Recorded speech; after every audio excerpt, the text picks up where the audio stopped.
Hello guys, welcome back to my channel. আশা করি তোমরা সবাই খুব ভালো আছো, আমিও খুব ভালো আছি। আজকে তোমাদের সামনে একটা রান্নার রেসিপি শেয়ার করব, সেটা হলো আলু আর এঁচোড় দিয়ে চিংড়ি মাছের তরকারি। এটা কিন্তু খুব টেস্টি হয়, খেতেও কিন্তু ভালো লাগে। তোমাদের কার কার চিংড়ি মাছের আলু এঁচোড় দিয়ে খেতে ভালো লাগে অবশ্যই কমেন্টে জানিও। দেখো কালারটা কি সুন্দর হয়েছে, গরম ভাতের সাথে কিন্তু খেতে কিন্তু দারুণ লাগে। এবার এঁচোড় আলু ভাতের সাথে মেখে আমি কিন্তু খেয়ে নিচ্ছিলাম, হেভি লাগছিল দেখে, কিন্তু তোমাদের লোভ লাগছে। অবশ্যই আমি যেরকমভাবে রেসিপিটা করছি তোমাদের বাড়িতে এইভাবেই ট্রাই করতে হবে। ট্রাস্ট মি, খেতে কিন্তু দারুণ হয়। তোমরা অবশ্যই বাড়িতে একবার ট্রাই করো। দেখো খেতে কিন্তু হেভি লাগছিল। চলো রেসিপি তৈরি করতে কী কী লাগছে দেখে নিই। ফার্স্টেই লাগছে নুন হলুদ দিয়ে সেদ্ধ করে রাখা হচ্ছে এঁচোড়, তারপরে রাখছে কেটে রাখা আলু,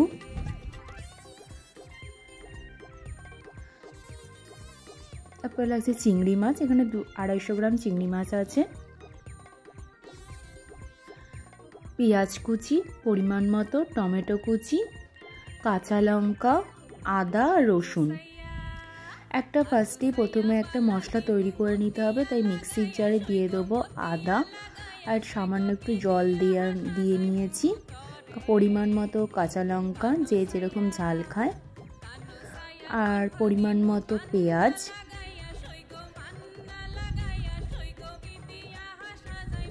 রসুন কুচি,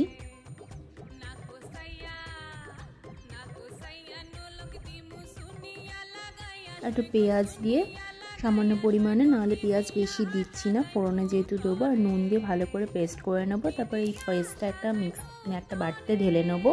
আর এটার মধ্যে কিন্তু জিরেটাও অ্যাড আছে। নুন হলুদ দিয়ে সর্ষের তেলে ভালো করে ভেজে নেবো চিংড়ি মাছটাকে।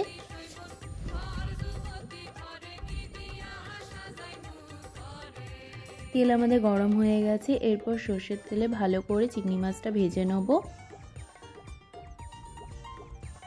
আর তোমাদের কার কার চিংড়ি মাছ খেতে পছন্দ অবশ্যই কমেন্টে জানিও। আমার কিন্তু চিংড়ি মাছ খেতে বেশ ভালো লাগে।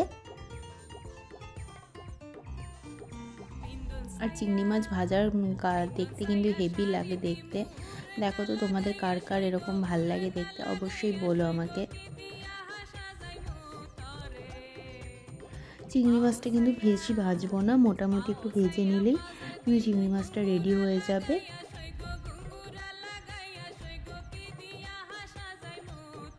এরপর একটি চিংড়ি মাছটা ভাজা হয়ে গেছে, তবে একটি পাত্রে তুলে নিচ্ছি চিংড়ি মাছটা। তো চিংড়ি মাছটা আমরা ভেজে নিয়েছি, এরপর এঁচোড়টা ভেজে নেব।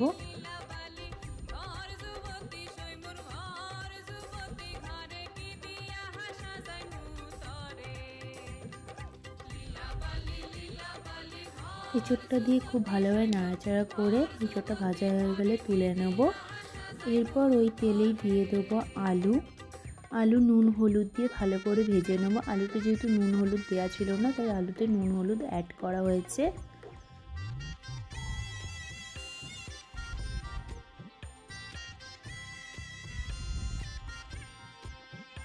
নুন হলুদ দিয়ে আলুটা ভেজে নিয়ে আবার আলুটা তুলে নিলাম। তারপর কড়াইতে সামান্য একটু তেল দিয়ে ফোড়নের জন্য তেজপাতা আর পেঁয়াজ দিয়ে দেওয়া হলো।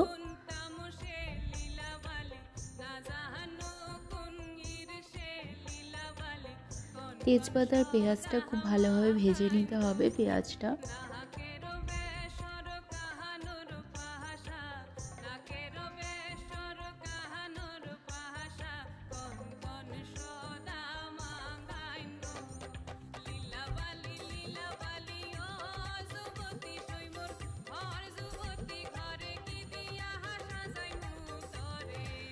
পেঁয়াজটা ভালো করে ভাজা নেওয়ার পর এরপর তৈরি করে রাখা মশলাটা, এটা সামান্য পরিমাণে লঙ্কার গুঁড়ো আর হলুদ গুঁড়ো অ্যাড করাচ্ছি। এখানে কিন্তু জিরে বাটাও দেওয়া হয়েছে, 2 চামচ মতো জিরে বাটা কিন্তু দেওয়া হয়েছে, তোমাদের সেটা আমি বলে দিলাম।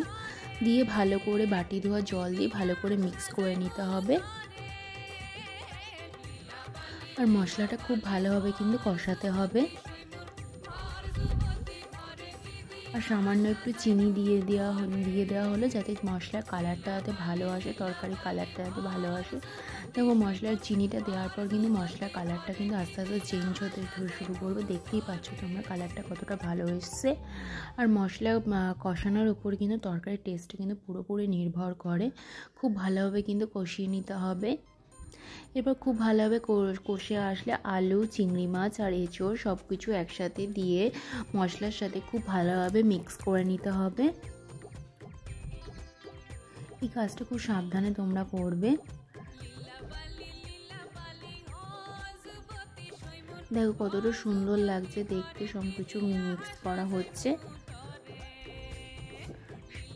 খুব সাবধানে মিক্স করে নিয়ে এরপর পরিমাণ মতো গরম জল অ্যাড করে দিতে হবে, দিয়ে আবার খুব ভালোভাবে মিক্স করে নিতে হবে।